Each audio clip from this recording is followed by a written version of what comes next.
एक toxic manager को at your work place कैसे हैंडल किया जाए, जानेंगे इस वीडियो में।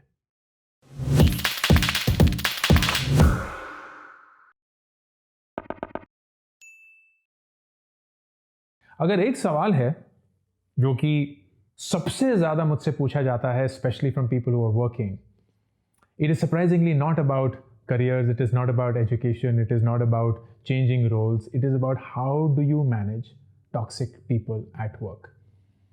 ये I don't know why बहुत ज़्यादा prevalent हो चुका है, एंड खासकर लॉकडाउन में एम्पलीफाई हो गया है, क्योंकि हम इतना वक्त स्क्रीन के सामने बिता रहे थे, डिस्टेंट फ्रॉम आवर कॉलीग्स, कोई बॉन्डिंग नहीं थी, कोई फेस टू फेस इंटरेक्शन नहीं था।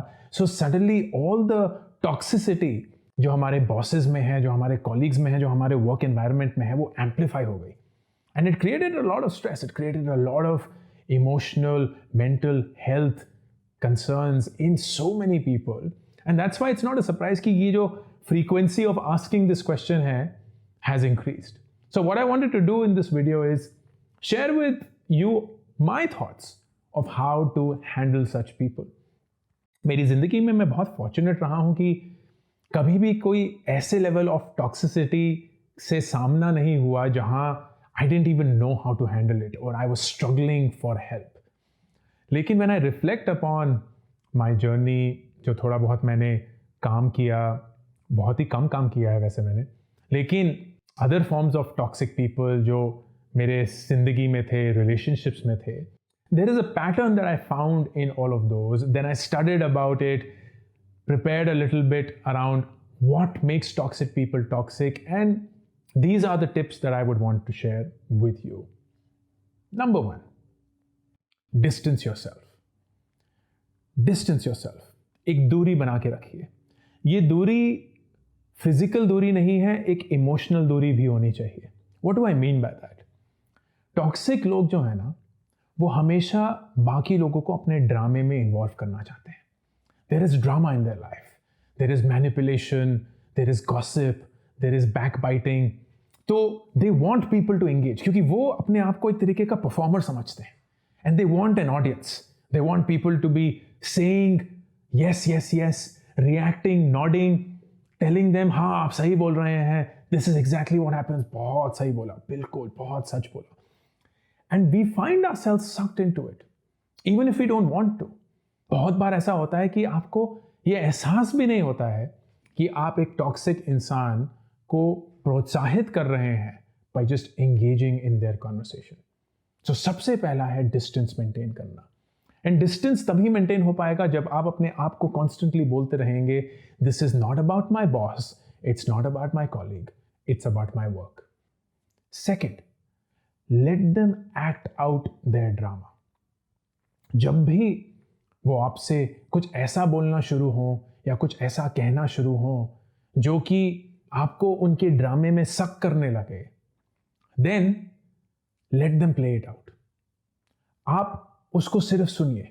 सुनिए इसलिए नहीं क्योंकि आप उसको समझना चाहते हैं, सुनिए क्योंकि आप चाहते हैं कि उनकी परफॉर्मेंस खत्म हो जाए। It's like almost this numb feeling, जहां आप बैठे होंगे एकदम स्टन्ड, इमोशनलेस, आप उनको सुन रहे हैं पर रिएक्ट नहीं कर रहे। You are not maintaining eye to eye contact, you are not nodding, you are not saying हाँ हाँ हाँ हाँ, you just letting them play it out. क्योंकि होगा क्या, you have to realize that toxic people dispense a lot of energy when they are toxic. उनकी बहुत सारी एनर्जी कंज्यूम हो रही होती है, and if you allow them to consume this energy, they very quickly drain out of energy. But if you feed into their energy, हाँ आप सही बोल रहे हैं, ये तो बहुत सही है, लेकिन नहीं, I don't agree, whatever the case is, whether you're confronting them या आप उनसे हाँ में हाँ मिला रहे हैं, it will only increase their energy because they are performers. Scientifically proven है, psychologically यही एक ऐसे काम करता है.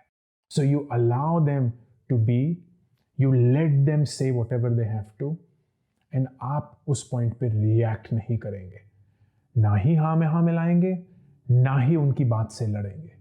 You just let them say whatever they want to say. Number 3, जो वो गलती आपके साथ कर रहे हैं आप किसी और के साथ नहीं करेंगे. Don't gossip. Don't bitch about them. Don't backstab them.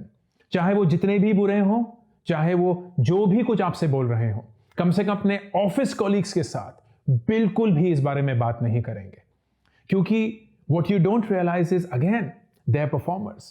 वो चाहते हैं कि लोग उनके बारे में बात करें, वो चाहते हैं कि लोग उनकी सुने, वो चाहते हैं कि वो फेमस हो, वो चाहते हैं कि वो पॉपुलर हो. And popular does not necessarily mean popular in a good way. It could also mean popular in a bad way. And that is what they thrive upon.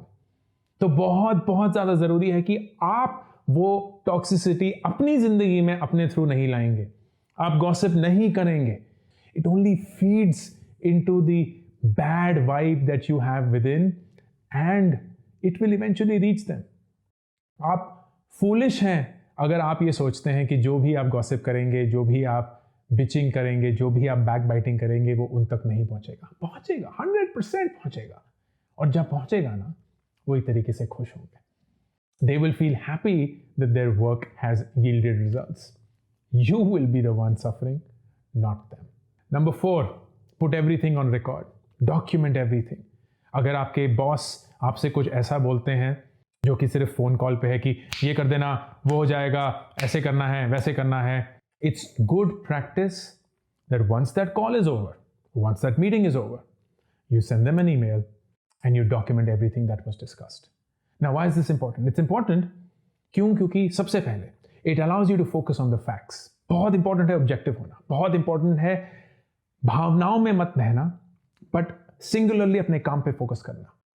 They said whatever they had to say. They said it in a manner that they wanted to say it. लेकिन आपका काम है उससे काम निकालना. आपका काम है अपने काम को अच्छे से समझना.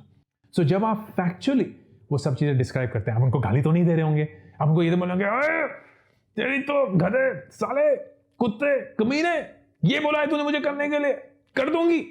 नहीं, right? You will be very objective, very professional, and you'll be like, okay, as discussed, here are the things that I have to do. Here is the timeline by which I have to respond to. Here are the things that you expect from me. It brings in objectivity and factfulness in your mind. Number 1. Number 2, they themselves forget कि उन्होंने बोला भी क्या था. Because it's all a drama, right, for them. It's all this action, this play, this performance. तो कल को अगर वो कभी भी बोलेंगे मैंने तो ऐसा कुछ नहीं बोला था, then you can always come back and say, this is the email that I sent you. This is what I documented. It doesn't need a response. ऐसा ज़रूरी नहीं है कि जो आप ईमेल भेजेंगे उस पर उनकी हाँ आनी चाहिए या aligned या noted या yes, कुछ भी नहीं. Just the fact कि आपने ईमेल भेजी है काफ़ी है. And वो ईमेल आपके लिए एक प्रूफ बनेगी for anything that happens in the future जिससे एक alignment ना हो. But most importantly, आपके दिमाग में वो एक objectivity, एक factfulness लाएगी. Next, ये एक ऐसी चीज़ है जो मैं बहुत बार बोलता हूँ.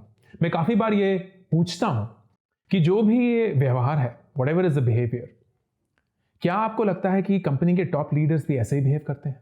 या क्या आपने देखा है कि कंपनी के टॉप लीडर्स ऐसे ही बिहेव करते हैं?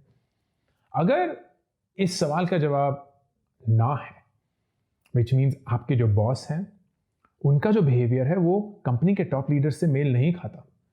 कंपनी के टॉप लीडर कुछ और ही बोल रहे होते हैं, ये कुछ और ही एग्जिबिट कर रहे होते हैं. दैट मीन्स कि इस इंसान को रिपोर्ट करना पड़ेगा, क्योंकि ये जो बिहेवियर है, ये जो कल्चर है, ये इस कंपनी में सराहा नहीं जाता. ऐसा नहीं है कि ये कल्चर कंपनी का ही कल्चर है, ये इस इंसान की फितरत है. और अगर इस इंसान की वजह से कंपनी का कल्चर, उसकी टीम सब डिसग्रंटल्ड है, तो आपका फर्ज बनता है कि आप उसको रिपोर्ट करेंगे.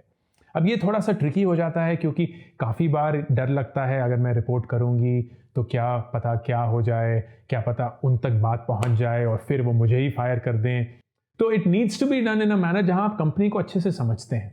अगर आप कंपनी के टॉप लीडर को कॉन्फिडेंस में लेके उनको एक ईमेल भेजें या उनसे one on one time set करके उनसे बात करें, बहुत बार ये काम करता है. मेरे साथ ये हमेशा काम करा है क्योंकि मैं ये समझ पाया हूं कि जो लीडर है ना वो ग्राउंड रियलिटी से इतने दूर हैं कि वो चाहते हैं कि हम जैसे लोग उनको ग्राउंड रियलिटीज के बारे में वाकिफ कराएं, उनको बोलें कि वहां क्या सही नहीं हो रहा.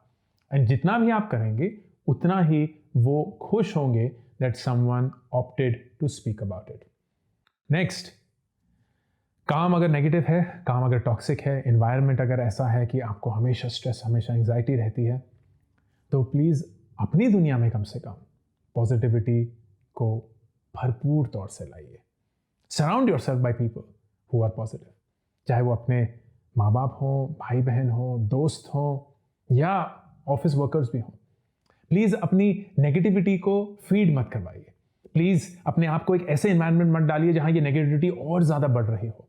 जितने ज्यादा लोग आपको प्रोत्साहित कर सकते हैं, आपको बिल्कुल क्लियरली दिखा सकते हैं कि आपके साथ क्या हो रहा है, वो आपकी गलती नहीं है, किसी और की फितरत है, किसी और का वजूद है, it is going to only help you. तो जो भी काम में आप नेगेटिव एनर्जी एक्सपीरियंस कर रहे हैं, अगर आप उसको पॉजिटिव एनर्जी से बैलेंस नहीं करेंगे तो वो धीरे धीरे आपको खा ही जाएगी। Which brings me to another important point. किसी ना किसी पॉइंट पे आपको ये डिसीजन लेना ही पड़ेगा whether you want to stay और लीव। बहुत सारे ऐसे केसेस होते हैं जहां बात करने के बाद मुझे पता चल जाता है कि ये कंपनी का कल्चर ही ऐसा है, लोग ही ऐसे हैं, इस कल्चर को, इस बिहेवियर को बढ़ावा दिया जाता है। So there is no way that you can fight it. आप जितनी भी कोशिश कर लेंगे, जितना भी अपने आप को बोलेंगे कि नहीं मैं काम करके पूरी शिद्दत के साथ अच्छे से करके आगे बढ़ जाऊंगी, नहीं होने वाला, क्योंकि आप जैसे लोगों को कहीं ना कहीं कुचला जाता है। So it is important that you are true to yourself and at some point of time say बहुत हो गया, मैं अपनी ज़िंदगी नहीं बर्बाद करने वाली इस ऐसे कल्चर में काम करके जहाँ मेरी इज्जत नहीं होती, जहाँ मुझे बढ़ावा नहीं मिलता, जहाँ मुझे मोटिवेशन, इंस्पिरेशन नहीं मिलती, जहाँ मुझे इंकरेजमेंट नहीं मिलती। क्या फ़ायदा है हर एक महीने के एंड में सिर्फ तनख्वाह पाने के लिए? क्या आप अपनी ज़िंदगी बेचने के लिए तैयार होंगे? It's not worth it. It is absolutely not worth it. Which brings me to the last and final point. बहुत मुश्किल है, बहुत ही कम लोग कर पाते हैं। It will not be necessarily my suggestion, लेकिन एक ऐसी चीज जो आपको शायद अपने जहन में रखनी चाहिए। अल्टीमेटली कोई भी इंसान ऐसे पैदा नहीं होता दोस्तों।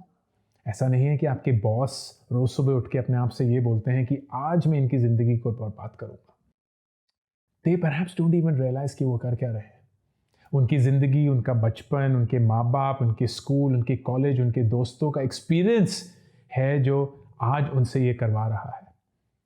क्या पता उनके साथ ज़िंदगी में क्या क्या हादसे हुए हैं, क्या पता वो किन किन मकामों से गुजरे हैं जिसकी वजह से वो आज ऐसे हैं। So at some point of time अगर आप अपने आप से ये पूछेंगे कि क्या रीज़न हो सकता है ये ऐसे बिहेव करते हैं, ऐसी क्या चीज़ें हो सकती हैं जिसकी वजह से ये आज मुझसे ऐसे बात कर रहे हैं, या ये हर रोज़ इस ढंग से इस टीम को मैनेज करते हैं, इस कंपनी को चलाते हैं। And in some way begin to empathise with them. एक तरीके से आपको उन पे तरस आ रहा है, उन पे गुस्सा नहीं आ रहा, उनसे नफरत नहीं है, एक तरीके का तरस है कि आपकी ज़िंदगी में कुछ ऐसा हुआ है जिसकी वजह से आप ऐसे बने हैं। आई ओनली पिटी यू, क्योंकि मैं इन सारे सर्कमस्टेंसेस से नहीं गुजरी हूँ। मेरी ज़िंदगी बहुत अच्छी रही है, मेरे आसपास बहुत ही अच्छे लोग थे जिन्होंने बहुत मुझे प्यार से बढ़ाया, बहुत सारी इज्जत दी, और इसकी वजह से मैं दूसरों की इज्जत करती हूँ, दूसरों के साथ काम करना मुझे पसंद है। आप अगर ऐसे नहीं हैं तो जाहिर सी बात है कुछ आपकी ज़िंदगी में ऐसा हुआ है जिसकी वजह से आप ऐसे बने हैं। And at some level if you are able to empathise with them, at some level if you are able to come up with a reason why they are, I can tell you in writing, आपकी strength to manage that situation बढ़ जाएगी। Suddenly you will magically discover this strength to fight the situation, क्योंकि now you have a reason।